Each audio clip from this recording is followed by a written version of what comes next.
Hello friends, this is Aarti. Welcome to my channel learn and grow with Aarti ma'am. So friends, कैसे हैं आप सभी? I hope आप सभी ठीक होंगे, स्वस्थ होंगे, ज़बरदस्त होंगे, है ना? और आप अपने आने वाले एग्ज़ाम्स की तैयारी कर रहे होंगे। तो मैं फिर से हाज़िर हूँ आपके सामने एक बहुत शानदार सेशन के साथ, जिसमें हम करने वाले हैं आपके एस्टेट के टीजीटी के पीवाईक्यू, और वो भी हिंदी और इंग्लिश के। ठीक है? जो स्टूडेंट नए हैं, मैं उन्हें बता दूँ कि हम सीडीपी 5 साल की सीडीपी जो है हम कवर कर चुके हैं, और अब हमने स्टार्ट कर रखा है हिंदी और इंग्लिश। ठीक है? तो ये जो कॉमन पार्ट है आपके रीट के लिए, एस्टेट के लिए, सीटेट में तो आपका सीडीपी नहीं आएगा, लेकिन हिंदी इंग्लिश इक्विवेलेंट आपकी इम्पोर्टेंट है, और इसमें जो है कॉन्सेप्ट भी आपका बिल्कुल क्लियर हो जाएगा। ठीक है? तो एक स्टूडेंट थे जिनका कल कमेंट आया था, पता नहीं नाम मुझे याद नहीं है। उनका कहना था कि जो मतलब क्लियर नहीं दिख रहा है। तो प्लीज़ बाकी स्टूडेंट भी मुझे कमेंट करके ज़रूर बताएँ, क्या क्लियर दिखता है या नहीं? क्योंकि जैसे अगर मैं बात करूँ, देवी पर्सन है, प्रियंका है, या फिर शुभम है। शुभम तो रिप्लाई भी करते हैं, है ना? जो क्वेश्चन मैं छोड़ती हूँ आपके लिए, हमेशा शुभम का बिल्कुल क्लियरिटी के साथ उसका जो है रिप्लाई होता है, और very good Shubham, very nice. Okay. तो उन्होंने नहीं कहा मुझे कि मैम क्लियर नहीं दिखता, तो प्लीज़ आप एक बार फिर से रीचेक कर लेना। थोड़ा-सा भी इश्यू आता है तो प्लीज़ मुझे बताना, बिकॉज़ एक-एक स्टूडेंट इम्पोर्टेंट है। ओके? और मैंने व्हाट्सएप चैनल पे भी बोल दिया था आपको, कल की वीडियो में भी मैंने आपको बोला था। आज फिर मैं बोल देती हूँ, मैं हर कमेंट का रिप्लाई ज़रूर करूँगी। ठीक है? प्लीज़, थोड़ा-सा इश्यू चल रहा है, टाइम नहीं मिल पा रहा है। बस थोड़ा-सा मेरा साथ दीजिए, थोड़ा-सा मैनेज कीजिए। हाँ, और बहुत इम्पोर्टेंट होता ना कि हाँ, मतलब जैसे पता नहीं क्या, मतलब टाइम बहुत कम है या कुछ इस तरह की बातें मुझे लगती, तो मैं तुरंत उसकी वीडियो हर हालत में मैं लेके आती, चाहे मुझे किसी भी टाइम बैठ के बनानी पड़ती। ठीक है? तो प्लीज़ थोड़ा-सा पेशेंस रखिए। ओके? ज़रूर आएगी। चलिए सेशन को स्टार्ट करते हैं। और ये जो है हर कॉम्पिटिटिव एग्ज़ाम के लिए इम्पोर्टेंट है, क्योंकि हिंदी इंग्लिश तो हर जगह आपकी पूछी जाती है। कल केवीएस की वीडियो मैंने डाली थी, उसको ज़रूर वॉच कर लेना। केवीएस की वैकेंसी बहुत जल्द आने वाली है, और पहले हमें पता होना बहुत ज़रूरी है, क्योंकि इतनी स्पीड से निकल जाएँगी, पता भी नहीं चलेगा। ठीक है ना? तो तैयारी पहले, जो पहले तैयारी करता है ना, वो जीतता है, ना कि एंड टाइम पे जो तैयारी करता है। ओके?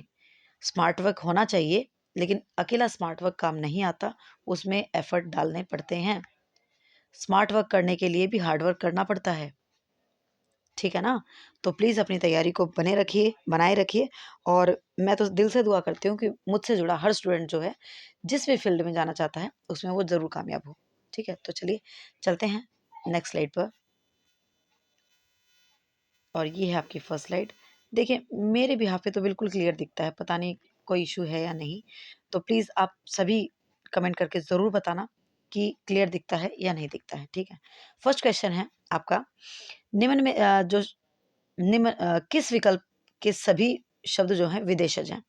विदेशज सभी शब्द होने चाहिए, ठीक है ना? आप देख सकते हैं, ऑप्शन ए लाजवाब, मशीन, पवन, कारीगर, अतिशयोक्ति, कहानी, मुमकिन, अमूमन, पक्षवार। तो देखिए, अगर हम बात करें तो यहाँ पे, और डी किस्सा, स्कूल और हमला।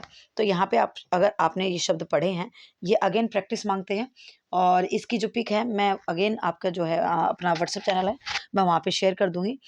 जो आपके उपसर्ग प्रत्यय की वो पूरी प्रैक्टिस है, और आपके इसके तत्सम तद्भव की, ये सारे मैं वहाँ पे पिक जो है बहुत जल्द शेयर कर दूँगी, तो वहाँ से प्रैक्टिस आप कर लें। तो आपका किस्सा, स्कूल और हमला, ये आपके विदेशी शब्द हैं। ठीक है? चलिए नेक्स्ट क्वेश्चन पे चलते हैं। चलिए इधर से देख लेते हैं पहले। प्रत्यय की दृष्टि से आपको बताना है कौन-सा गलत है। तो मुरेला, मुरेला में बिल्कुल मूर्धन एला, ठीक है? बिल्कुल सही है, मुरेला।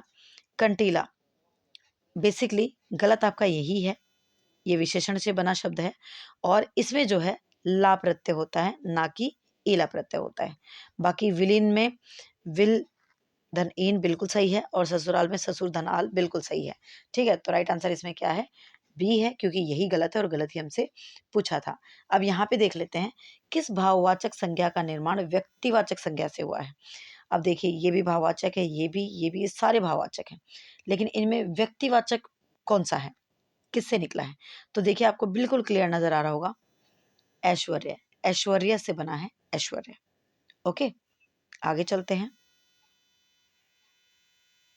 यस। सॉरी 33rd क्वेश्चन आपका, किस वाक्य में सर्वनाम संबंधी अशुद्धि है? सर्वनाम की दृष्टि से आपको बताना है कौन सा गलत है। तुम्हारी पुस्तक यह नहीं वह है, सही लग रहा है। मैं अपना कार्य कर रहा हूं, ये भी बात सही है। जिसने भी खाया सराहा है, बिल्कुल सही बात है। मेरे को कुछ भी याद नहीं आ रहा, तो मेरे को नहीं होता, मुझे होता है ना। मुझे कुछ भी याद नहीं आ रहा, तो मेरे को गलत है और गलती आपसे पूछा था तो डी ऑप्शन में गलती है और यही आपसे पूछा था, डी ऑप्शन बिल्कुल सही है। ओके। 34th है, किस वाक्य में परिमाणवाचक विशेषण का प्रयोग हुआ है? परिमाणवाचक बिल्कुल नाप तोल कम ज्यादा, ठीक है। किसमें हुआ है? मैं नीली कमीज नहीं पहनता, तो इसमें तो नहीं है। इस बार बारिश में बहुत ओले गिरे, बहुत। आगे देखते हैं। खेल का मैदान लंबा है, 9। दिनेश अच्छा गायक है, नहीं। तो राइट आंसर आपका क्या है? बी, बिकॉज नाप तोल की बात इसी में हो रही है आपकी, कम ज्यादा, ठीक है। तो बिल्कुल बी ऑप्शन बिल्कुल सही है यहाँ पे। इधर देखते हैं हम 40th क्वेश्चन आपका, क्रिया के संबंध में कौन सा युग्म अनुचित है? क्रिया की दृष्टि से आपको बताना है बेसिकली कौन सा गलत है। तो देखिए, अगर हम बात करें यहाँ पे कि यहाँ पे आपका कौन सा है। ओके, तो देखिए, भिखारी सड़क पर चिल्ला रहा है, चिल्ला रहा है, ठीक है, अकर्मक है, बिल्कुल सही है। ओके। राधा शाम को पत्र लिखती है, बिल्कुल, दो ऑब्जेक्ट है, ठीक है, द्विकर्मक है। बगीचे में मोर नाच रहा है, ठीक है, बगीचे में मोर नाच रहा है, तो ये आपका क्या है? सकर्मक है। और वह विद्यालय से आकर, बिल्कुल ये पूर्वकालिक है, तो गलत कौन सा है? बिल्कुल, अगर आप सही पकड़ पा रहे हैं तो गलत आपका यही है, ठीक है। बगीचे में मोर नाच रहा है, बेसिकली इसमें कर्म नहीं है, इसमें आपका कर्म नहीं है। ओके, इसमें आपका कर्म नहीं है, तो बेसिकली आपका राइट आंसर क्या हो जाएगा? थर्ड हो जाएगा, सी। पर्यायवाची शब्द बताना आपको कौन सा गलत है। तो देखिए, जीभ, वाचा, रसना, वाणी, सही बात है। अहंकार, दंभ, दर्प, मद, बिल्कुल सही है। किरण, रश्मि, मयूख, प्रभा, ये भी सही है। कोआ, प्रियक, मधुदूत, अति सौरभ, यही गलत है और गलत ही आपसे पूछा था, क्योंकि ये तो पर्यायवाची आपके भौरे के हैं। जो भौरा होता है ना, भ्रमर, उसके पर्यायवाची हैं ये, ठीक है। कोए के पर्यायवाची आप और देख सकते हैं, जैसे काक होता है, काग होता है, करट होता है, ठीक है, और भी होते हैं, काकल होता है, और भी बहुत सारे होते हैं, ठीक है ना। तो ये कौवे के नहीं है, तो राइट आंसर आपका डी हो जाएगा। 42 है, समास विग्रह आपको बताना है कौन सा गलत है। देखिए, यहाँ पे 42 क्वेश्चन था आपका, यहाँ पे समास विग्रह बताना था आपको कौन सा सही है, ठीक है। तो हथकरघा, हथकरघा बेसिकली हाथों से चलाने वाला करघा होता है, बिल्कुल सही है और सही आपसे पूछा था, ठीक है ना। तो राइट आंसर आपका क्या हो जाएगा? ए हो जाएगा। बाकी ऑप्शन भी देख लेते हैं। भुजग, भुजग बेसिकली अगर हम बात करें तो अपने में ही एक सार्थक शब्द है, इसका समास विग्रह नहीं होता है। ओके। देशभक्ति, देश के द्वारा भक्ति नहीं होता, देश के लिए भक्ति होता है। पशु बलि की अगर बात करें तो पशु के लिए बलि नहीं होता, पशु की बलि होता है, ठीक है। तो आई होप आपको सारे ऑप्शन समझ में आ गए होंगे, ठीक है। आगे चलते हैं और इस तरफ से अगर हम देखें, हाँ इधर भी देख लीजिए 35th क्वेश्चन, विलोम शब्द की दृष्टि से अनुचित आपको बताना है कौन सा है, ठीक है। तो बद, नेक, बिल्कुल सही बात है। दुश्चरित, निश्चरित, यही आपका गलत है और गलती आपसे पूछा था। बेसिकली दुश्चरित का निश्चरित नहीं होता, इसका सच्चरित होता है। ओके। विस्तृत, संक्षिप्त, मधुर, कटु, बाकी सारे ठीक हैं, ठीक है ना। तो राइट आंसर आपका क्या है? बी है। ओके, आगे चलते हैं। ये हो चुका है, इधर से ये हो चुका है। देखिए, यहाँ पे देखिए, अगर हम बात करें इस तरफ से 43rd क्वेश्चन देखते हैं पहले, किस विकल्प में संधि विच्छेद अनुचित है? गलत आपको बताना है किस में है। बहिर एकता, बही है एकता, बिल्कुल सही है, ठीक है। ये जो आपका विसर्ग है ये र में बदल जाता है, बिल्कुल सही बात है। आशीर्वचन का आशीर्य वचन, ये भी बिल्कुल सही है। रति वंश का रति है वंश, ये गलत है, ठीक है ना, ये आपका गलत है क्योंकि यहाँ पे विसर्ग नहीं आएगा। ओके, आगे देखें। तत्प तप्श तपश्चर्या का तपश्चर्या, बिल्कुल सही है, तो राइट आंसर आपका क्या हो जाएगा? सी हो जाएगा, ठीक है। इधर से देखते हैं 44 ही देखते हैं पहले। यहाँ पे मुहावरा बताना कौन सा गलत है, नहीं पूछ रहा है। देखिए नहीं पूछता है, भर भर के पूछता है और इसी में हमसे गलती हो जाती है, तो ध्यान से करें। नहले पर दहला मारना, नहले पर दहला मारना, तो देखिए करारा जवाब देना बिल्कुल सही बात है। बत्ती सी बंद होना, चुप हो जाना, ये भी बिल्कुल सही है। अगला सिर पर पसीना पाँव तक आना, सिर का पसीना पाँव तक आना, कठिन परिश्रम करना, बिल्कुल सही बात है। थाली का बैंगन होना, सर्वसुलभ होना, नहीं, थाली का बैंगन होना सर्वसुलभ होना बिल्कुल भी नहीं होता है। थाली का बैंगन बेसिकली वो बंदा होता है जो जहाँ खुद का स्वार्थ हो वहाँ पे वो लुढ़क जाता है ना? उसी तरफ फिसल जाता है, तो D option will be right answer, क्योंकि गलत पूछा था। इस तरफ अगर हम देखें आपका 36 किस विकल्प में संकेतार्थक वाक्य है? संकेत आपको किस उसमें मिल रहा है सेंटेंस में? प्रियतम मेरा मित्र है, इसमें तो कोई संकेत नहीं मिल रहा आपको। यदि तुम आओ तो मैं चलूं, इसमें भी कोई संकेत नहीं है। हो सकता है कल मौसम ठीक हो जाए, हाँ ये आपका संकेतार्थक है। ओके, राजेश अपना कमरा साफ करो, तो ये भी आपका संकेतार्थक नहीं है, तो राइट आंसर क्या है? सी है। ठीक है, 37 है, निम्न में से कौन सा शब्द अनु उपसर्ग से निर्मित नहीं है? तो देखिए अनु से कौन सा नहीं है, तो आपका अनुपातिक, बिल्कुल, ये तो आपको अलग से दिख रहा है। अनु बिल्कुल आपका अनु उपसर्ग है इसमें। अनुदित, अनु धन उदित, बिल्कुल इसमें उपसर्ग आपका। अनुरंजक, अनु धन रंजक, ये भी है, लेकिन अनुधन दात नहीं होता है। अनु इसमें अनुपसर्ग आपका अनधन दात, ठीक है। और नहीं आपसे पूछा था, तो नहीं आपका कौन सा है? बी है। क्लियर? आगे चलते हैं। देखिए, विपत्ति के समय थोड़ी सहायता भी बड़ी होती है, इसमें आपको बताना है इसका अर्थ क्या है। तो देखिए, डूबते को तिनके का सहारा, पहले ऑप्शन में ही हमें आंसर दिख गया, बिल्कुल डूबते हुए को तिनके का सहारा, बिल्कुल सही बात है, क्योंकि इसमें थोड़ी सी भी अगर हमें सहारा मिलता है तो बिल्कुल यहाँ पे इसका राइट आंसर बिल्कुल यही है। ठीक है, इधर देखिए लास्ट क्वेश्चन, निम्न में से किस विकल्प का कथन गलत है? री का उच्चारण स्थान मुर्दा है, ये तो बात सही है। विसर्ग ध्वनि की गणना नासिक के वर्णों से में की जाती है, नहीं नहीं नहीं, ये तो अयोगवाह में की जाती है। ठीक है, और यह और वह अर्धस्वर हैं, बिल्कुल सही बात है। ढ और ढ उक्षिप्त वर्ण कहलाते हैं, बिल्कुल सही बात है। तो राइट आंसर क्या हो गया आपका? बी हो गया। ओके, हिंदी कवर हो चुकी है, अब हम चलते हैं अपने इंग्लिश पे। इंग्लिश अगेन मज़ेदार है, और इसी में एक क्वेश्चन मैं आपके लिए छोड़ने वाली हूँ, ध्यान से देखिएगा और समझिएगा। Harish has annoyed his boss today, ठीक है, ही डैश बी फायर्ड सून। तो यहाँ पे प्रोबेबिलिटी नज़र आ रही है, तो प्रोबेबिलिटी के लिए मैंने आपको मॉडल्स बहुत अच्छे से पढ़ाए थे। जहाँ प्रोबेबिलिटी होती है वहाँ पे हम क्या यूज़ करते हैं? कैन यूज़ करते हैं। क्या यूज़ करते हैं? कैन यूज़ करते हैं। Okay, done. आगे देखिए, municipality has decided to dash the overhead wires, ठीक है। तो ये बेसिकली आपका प्रेजेंट परफेक्ट का वाक्य है। तो प्रेजेंट परफेक्ट में हम अगर हम यहाँ पे देखें V3 होता है अगेन, तो अब क्या होगा? अब आपका V1 होगा, ठीक है। क्या होगा? V1 होगा, और V1 आप देखेंगे आपको एक ही ऑप्शन में नजर आ रहा है, किसमें? बी ऑप्शन में, do away with the overhead wires, ठीक है, ये राइट आंसर होगा। ओके, अब इस तरफ देखते हैं, one who waste a lot of money, तो जो बहुत मनी वेस्ट करता है उसे बेसिकली क्या कहते हैं हम? अगर हम बात करें, फ्रूगल नहीं कहते हैं, ना ही रेकुलेस कहते हैं, ना ही रेटिसेंट कहते हैं, उसे हम प्रोडिगल कहते हैं, ठीक है। जो बहुत सारे पैसे उड़ाता है, पैसे वेस्ट करता है, उसे हम प्रोडिगल कहते हैं, राइट।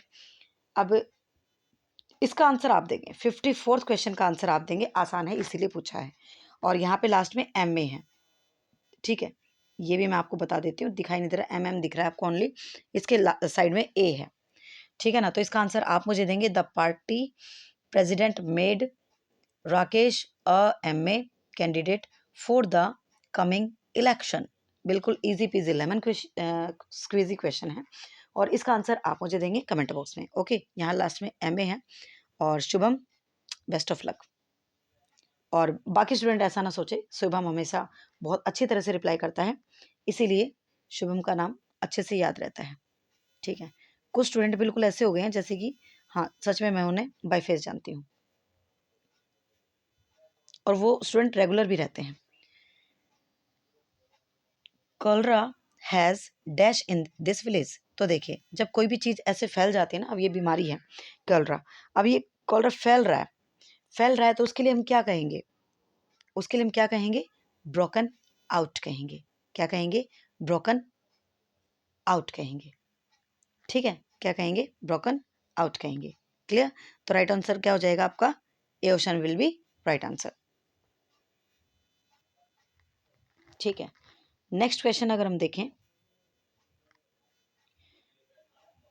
ट्रेसपेसर्स dash be punished. अब देखिए लीगल नोटिस है, ठीक है, ट्रेसपेसर्स डैश बी पनिश्ड, तो यहाँ पे क्या होना चाहिए? लीगल नोटिस है। तो लीगल नोटिस होता है तो वहाँ पे हम ना तो मोरालिटी यूज़ करते हैं, ना आउट टू यूज़ करेंगे, ना मे यूज़ करेंगे, बिल्कुल शेल यूज़ करेंगे। ठीक है, शेल यूज़ करेंगे 100%। क्लियर? अब देखिए यहाँ पे है हिज हट इज डैश होटल ताज। अब यहाँ पे आपको दो बातें समझनी है। ठीक है, इसका आंसर ना तो अबव होगा ना बट होगा। देखिए आउट होगा। यहाँ पे बिसाइड्स और बिसाइड इन दोनों का फर्क समझिए। बिसाइड्स होता है के अलावा, ठीक है, जैसे आप हॉकी के अलावा क्रिकेट भी खेलते हैं, है ना, और बिसाइड होता है बगल में। तो आप यहाँ पे अब आंसर इसका बिल्कुल कर पाए होंगे आप।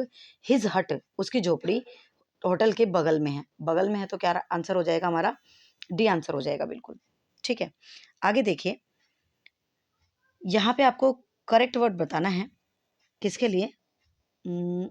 ये देखिए यहाँ पे ये अंडरलाइन है जो बिल्कुल भी नहीं दिख रहा है, मैं कर देती हूँ ब्रोक द आइस। ठीक है, the hostess broke the ice by introducing the strangers to each other. तो ब्रोक द आइस का मतलब होता है बेसिकली चुप्पी तोड़ना एक तरह से। ठीक है, तो जो होस्टेस थी उन्होंने चुप्पी तोड़ दी अजनबी के आपस में बातचीत करवा कर, इंट्रोड्यूस करवा कर। तो देखिए क्या हो सकता है? To make people relax with each other, या फिर to make people perplexed with each other, या फिर वेलकम ड्रिंक, या फिर गेम पजल। तो क्या हो सकता है? बिल्कुल A option will be right answer, to make people relax with each other. एक दूसरे के साथ रिलैक्स हो गए तो अपने आप चुप्पी टूट गई उनकी, है ना। आगे चलते हैं और देखिए स्पीड अपने हिसाब से मैनेज कर लेना प्लीज। आगे देखिए 57th क्वेश्चन देखते हैं। I had consulted my lawyer before I dash the that complaint. तो यहाँ पे क्या हो सकता है? देखिए अब यहाँ पे आप वैसे मीनिंग क्रिएट करने की कोशिश ना करें, सेंटेंस को समझने की कोशिश करें। पास्ट परफेक्ट यूज हो रहा है, ठीक है, हैड आ गया, वी थर्ड आ गया, तो पास्ट परफेक्ट है तो अब क्या आएगा? वी टू आएगा। और वी टू आपका कौन सा ऑप्शन है? वी टू आपका सिंपल ये रहा, ठीक है ना। तो ये ऑप्शन आपका बिल्कुल राइट हो जाएगा। ओके, आगे चलते हैं। देखिए he dash listen to the stories of his grandma before he slept. ठीक है, तो पास्ट हैबिट है, पास्ट हैबिट की बात हो रही है। अगेन देखिए मोडाल्स में इस तरह से आपको हिंट दे देता है और हिंट देते ही क्वेश्चन निकल जाता है। ठीक है, पास्ट हैबिट की बात हो रही है कि वह अपनी जो ग्रैंड माँ थी उनसे स्टोरी सुनने के सोता था। ठीक है, सोने से पहले स्टोरी सुनता था। तो पास्ट हैबिट है, पास्ट हैबिट के लिए हम क्या यूज करते हैं? कुड यूज करते हैं। क्लियर? इधर देखिए शी रिजेक्टेड, ये रिजेक्टेड के नीचे अंडरलाइन है, his request to take her home.